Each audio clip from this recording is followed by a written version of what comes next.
Hey everybody, welcome to the second edition of Deck Profile Fridays. In this video, I'll be going over one of my favorite decks actually, um, to ever be played, and which took place in the 2010 to 2011 modified format. Now, if you're not too familiar with that format, what ended up happening was there was a mid-season rotation, and the reason for this was that there was just a lot of um, turn one knockouts, which ended the game, right? And I guess the Pokemon company didn't want to continue with a format like that because it was unfair, and it took away the skill from the game and made it more so about luck and on how you opened, right? Because decks were a lot of decks like Shop It and a lot of there's a lot of different Sableye variations like Sable Lock, right? Um, their whole goal was to just knock out your opponent's Pokemon turn one, right? They'd try and empty your board so you only had one Pokemon left and then knock it out, and then they took game because you had no more Pokemon in play, right? So yeah, to prevent that, they just rotated the sets. So the format after Worlds was Diamond and Pearl, Majestic Dawn on, and what they did is they rotated all the Diamond and Pearl sets that were left over, and then all the Platinum sets, so that it would actually be Heart Gold, Soul Silver on. So the format for Worlds 2011 was Heart Gold, Soul Silver to Black and White, right? Yeah, so this deck here that I'm about to show took place before before the rotation, and I do believe it was really good at Worlds, obviously Worlds 2010, but I do believe that this was probably the better version of it, and I think that this is it's at the highest point it'll ever be, right? So without further ado, here we go. So we got the big two.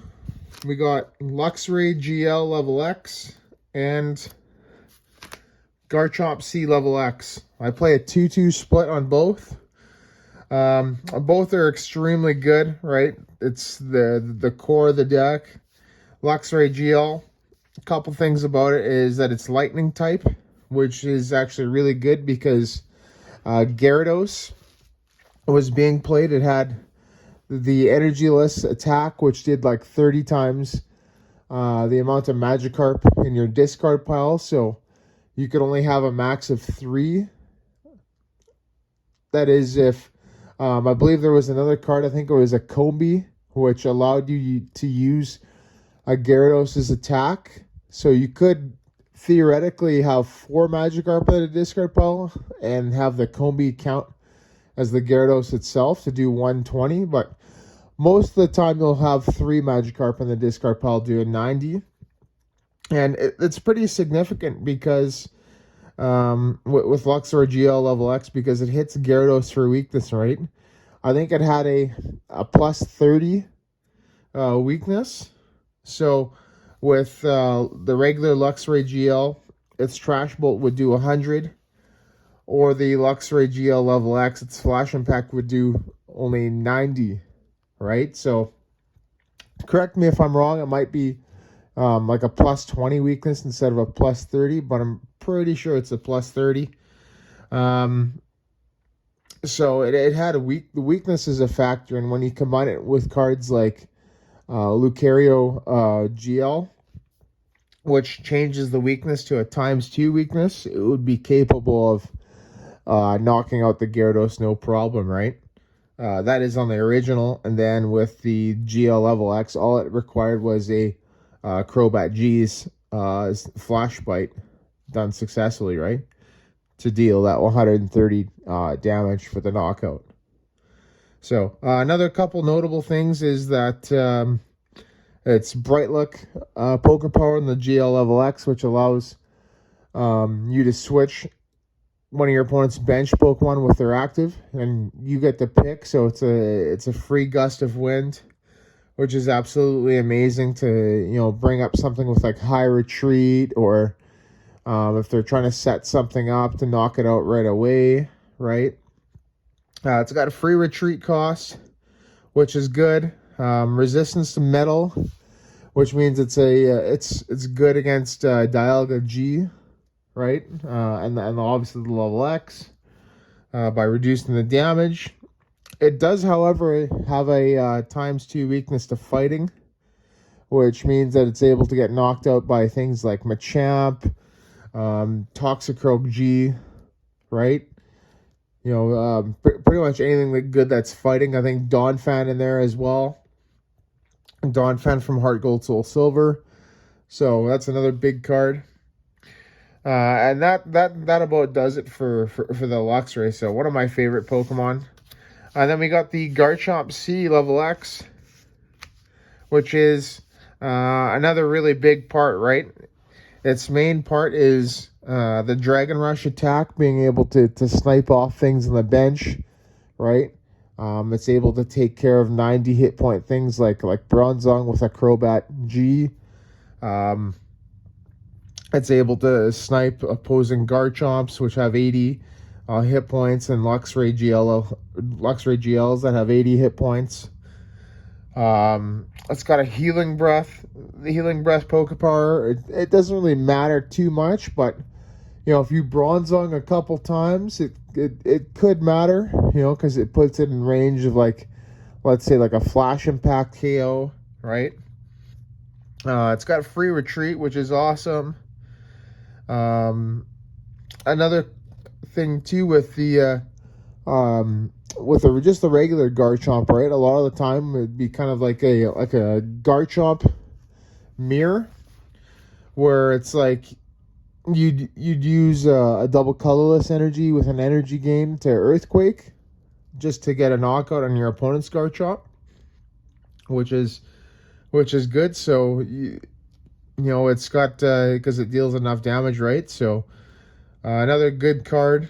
I could play 3, but I'm pretty big on having the 2 in there, as I do play other counters to other Garchomps, right? So I'm pretty happy with this, and plus I'd rather have the extra level X just to be able to snipe better, right? So that does it for those 2. Another good card that we play is a 2-1 Uxie line. So Uxie is a decent Toxicroak counter, right? Zen Blade will knock it out on the Uxie X. It's got its trade-off power, right, which allows you to look at the top 2 and choose a card and put it in your hand. So not too bad, but it's mainly played for the regular Uxie's setup Pokepower, which lets you draw cards until you have 7 in your hand. So this is the original Shaman EX, and personally I think it's the better version. So really good card. Psychic Restores, not too bad of an attack, right? It can knock out an opponent's Azelf if they have it on the bench with the help of a Crobat, and then it puts it back into the deck, which is good because then you can search it out again, right? That's the Uxie. And now to the one-ofs, right? We've got an Ambipom G, a Bronzong G, a Crobat G, a Dragonite FB, Lucario GL, Roserade GL, and Toxicroak G. So this is mainly the tech package. Both Ambipom G and Dragonite FB. 2 good cards against Garchomp, right? I kind of like when I play this deck. I kind of like doing like surprise KOs, So I won't necessarily play those cards until my opponent has something active that that I can hit for weakness for, right? Same thing with the Toxicroak G on opponent's Luxray. So there has been a couple times in a few tournaments where I ended up using Dragonite FB's giant tail for like three or four turns because I had nothing going on. And if you're able to hit a successful heads on that repeatedly, that can do wonders for you, right? And it can literally do the most damage of pretty much any Pokemon in the deck, and I think it's just an all-around decent card. So terrible to start with, but if you're able to use it in the right way, it'll work wonders for you. Lucario GL I mentioned earlier, it has the times 2 weakness Pokebody. It's also another fighting type attacker. I don't play any metal energy in here, which is, it's a possibility. Like I could, just so I could use that combo throw attack, right, and potentially score knockouts on things like Ambipom or other Luxrays, right. Roserade GL is such a good stall card, right. There's been times where, in order to build up my board state, I'll bright look like, let's say, an Azelf or Bronzong, right? And it's really good on a Bronzong, especially if they have a low card hand, because their chances of drawing like a Poketurn is not really too great, and it can literally just stall, right? It can get a KO, like a slow KO, until you're ready to take care of the rest of your opponent's board, right? Toxicroak G. So there's a couple good things about it. One, it's fighting, which means it knocks out Luxrays no problem, and Ambipom as well. And then it's also actually a pretty good starter if you're able to get that successful Pokepower off Leap Away, which allows you to flip a coin. If heads, you get to put Toxicroak and all cards attached to it into your hands. So really good card. And that does it for the techs. So now we got to the last couple Pokemon of the deck, which is one Azelf and one Unknown Q. So Azelf can be pretty good if if you're finding that a lot of your techs are prized. Like, if you, let's say for instance, get a Garchomp knocked out and a Ambipom and a Dragonite prize, right? How are you supposed to KO your opponent's Garchomp? Well, you play Azelf, you get one of your prizes, bench it, attach double colorless, attach energy gain, or just an energy and an energy gain as well to Ambipom, right? And then knock it out, right? Knock out the Garchomp after you switch. Unknown Q is a really good card because it, if you start off with let's say a Uxie or an Azelf, it gives it free retreat, and so you're able to switch into something good without wasting an energy attachment for your turn, right? Your energy attachments in this deck are really crucial, so you want to make sure you don't waste them, and you want to make sure that every one of them counts, right? So that's those two, and that's done for the Pokemon. Now for the trainers, play the Team Galactic's Invention package with 4 Cyrus's Initiative, 4 Team Galactic's Invention Energy Gain, 4 Team Galactic's Invention Poketurn, 3 Team Galactic's Invention Power Spray, and then 2 Team Galactic's Invention SP Radar. So Cyrus is pretty much the core of the deck. It searches out a supporter, an energy, and one of the Team Galactic Inventions cards. So it's such a good tool. It's a utility for when you need it, right? I can't say enough about that card. Like, this deck would not work well without Cyrus's Initiative. Team Galactic's Invention Energy Gain. It lowers the cost of your SP Pokemon. So all the Pokemon except for Uxie, its level X, Azelf, and Unknown Q are SP. So it drops the attacks of each of them by one colorless, which is really huge. Team Galactic's Invention Poketurn. It returns one of your Pokemon SP to your hand, so it allows you to use things like Bright Look on Luxray. It allows you to use Crobat G's Flash Bite, right? It allows you to use Garchomp Sea Level X's Healing Breath. And if you're able to, if you have two of the regular Garchomp in play, right? And let's say you have like the level X on one of them, right? You're able to return the level X to your hand, play down the Garchomp, level up to the other, on the other Garchomp to the level X, and then get a second Dragon Rush off 2 turns in a row, right? So really huge. Team Galactic's Invention Power Spray. This here shuts off your opponent's Poke Powers, right, when they activate. So this is really huge. It can prevent a Uxie setup, right? It can prevent a Bright Look, and even prevent, something like a Galactic Switch on the Bronzong, or a Crobat's Flash Bite, right? Just the little things to prevent your opponent from setting up or getting KOs. The amount of this card is debatable. So I've seen some play 2, I've seen some play 3, I've seen some play 4. And personally, I find that 2, it doesn't go off as much as you'd like. And then 4, you end up drawing it way too often, or you'd want to just draw something else. So I find that 3 is the perfect number. Team Galactic's Invention SP Radar.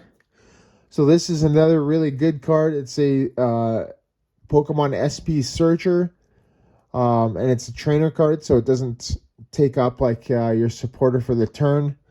And it can search out not only just regular SP Pokemon, but SP level X's like Garchomp and Luxray. So it's fantastic. So that's that. The next one is the supporter lineup. We got 3 Pokemon Collector, 2 Baby Search, and 1 Aaron's Collection. So Pokemon Collector is huge. It's a setup card. It gets you the most Pokemon, pretty much of any supporter. The next closest one is Roseanne's. So with Roseanne's and Pokemon Collector, they're both pretty good. It just really depends on what you value. Personally, this deck doesn't really play a lot of basic energy. So, playing Roseanne's is not really going to be too great. Where I'd rather have, it plays a lot of basic Pokemon, so I'd rather be able to get the extra basic Pokemon. But you could play Roseanne's if you'd like. Babe Search, which is really good. It's the only way to search out an Uxie level X.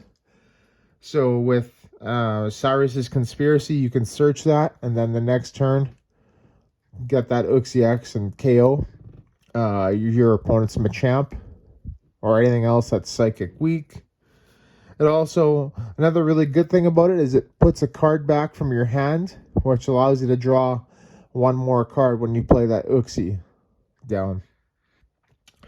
Aaron's Collection, so it gets back 2 in any combination of Basic Energy and Pokemon SP. So it's really good. It can get back level X's. It can get back, let's say you're like a Toxicroak is knocked out and a Psychic Energy, right? You can get those back, play them down, play the energy gain in your hands down, switch to it, and then or you could poke a turn into it and then knock out your opponent's Luxray. Like, it's crazy. It just gets instant KOs. That does it for the supporter lineup. And then the trainer cards, just a few. We got a Junk Arm, a Luxury Ball, a Premier Ball, and a VS Seeker. So Junk Arm is amazing. It allows you to use things like pretty much the last three trainers, Luxury Ball, Premier Ball, and VS Seeker, which are like the one-ofs in the deck. But it also is really good because it can use your Team Galactic's invention again. You can have a fifth Poke turn, which is huge, right?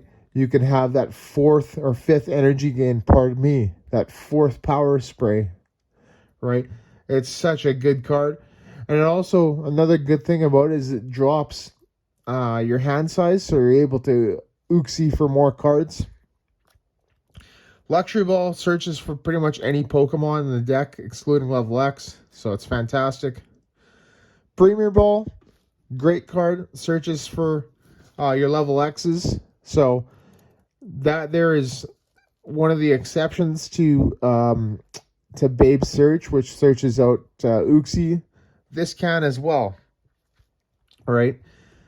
So great card. And then VS Seeker. This is such a fantastic card. It searches out, Cyrus's Conspiracy. It searches out Pokemon Collector. It searches out Bebe Search, right, from the discard. But my personal favorite is having a second Aaron's Collection, right? Just to be able to get that surprise KO again. Fantastic card. That does it for the trainer cards. On to the energy cards. So, nice energy package here. We got 4 call energies, 4 double colorless energies, 2 lightning energies, 2 psychic energies, and a warp energy. So, call energy, really good card. It searches out for 2 basic Pokemon and puts them onto your bench, and that takes up your place, takes up your attack for the turn, pardon me. So, good card. Double colorless energy is so huge. It pretty much makes Garchomp into what it is, right? Have Garchomp down, slap a double colorless energy, slap an energy gain on it. You can knock out your opponent's Garchomp with Earthquake, or you level up to the level X, and then you Dragon Rush to the opponent's Garchomp on the bench, right? It's that good. It's also really good with the Dragonite as well, like I mentioned, with an energy gain to knock out an opponent's Garchomp, or the Ambipom, right? And no energy gain needed. To snap attack on the opponent's Garchomp after they've used the Dragon Rush. So, fantastic card. Lightning Energy and Psychic Energy, 2 of each. So, we obviously have Luxray in the deck, which requires Lightning Energy to attack. Both of them are searchable with Cyrus's Conspiracy, which is awesome. And then Psychic Energy. So, 2 things. It allows you to use Toxicroak's attack, which is awesome. And then it actually allows you to attack with Azelf to lock something up into the active, right? So there are a couple cards that prevent your opponent from retreating, which is Azelf and then Roserade GL. So really good card. And then the last energy card, Warp Energy. So this one's actually a fantastic card. This here's actually really good. If something gets stuck, like pretty much like an Azelf or a Bronzong that your opponent's like not letting you retreat, right? So you can Warp Energy, you can just warp out of it. And the other cool thing too is that if you Warp Energy, like let's say on that Bronzong that was active, you're able to to return it back to your hand, with a Poke turn, right? You could have just used like the Poke turn to begin with, but sometimes it's like you don't really want to make a play until you like know for sure what's gonna happen, right? So you might want to just like leave the Bronzong with the energy there, right? And then that way you can move it over to something later, right? And attack with it, right? It just depends on whether or not like you want to get multiple uses out of the warp energy, or if you need to attack with it, like use that energy to attack with a Pokemon later on, right? It just all depends what you're trying to do, right? And it depends on like what situation that you're into. So, but this year, yeah, this is my personal deck. I love this thing. It's all foiled out, excluding the first edition base set double colorless energies. All 4 of them are first edition. So one of my favorite decks of all time, and I've had a lot of success with this. So, and I think a lot of people are going to be playing this deck because it was like the 2 main parts, Luxray Level X and Garchomp C Level X, were released in celebrations. So they're a lot easier to pick up. A couple more things with this is that you could play a metal energy into the deck, which put a metal energy into the deck, which allows you to attack with Lucario GL. Another option would be to put in like a Dialga line, so you're able to attack with that, right? Using Dialga G's Deafen attack, stops your opponent from playing trainers. You could play, let's say, Expert Belt is another option in here to do plus 20 more damage, right? But most importantly, you gotta just play around with it and see what works for you, right? Like, this is my personal list. I've had a lot of success with this. You don't have to play it. If you don't like my Garchomp lines or my Luxray lines, you feel free to change them, right? If you feel like I've got too many texts in there, right, and you want to have it a little bit more consistent, then by all means, take some out, right? You got to play it the way that you want to play it, and what works for you, right? And that's kind of what makes the Pokemon TCG. So, yeah, there you go. Stay tuned to the next edition of Deck Profile Fridays, which will obviously take place next Friday. And yeah, it's not just going to be one format. It's going to be all formats. So just stay tuned. All right there. Take care, guys.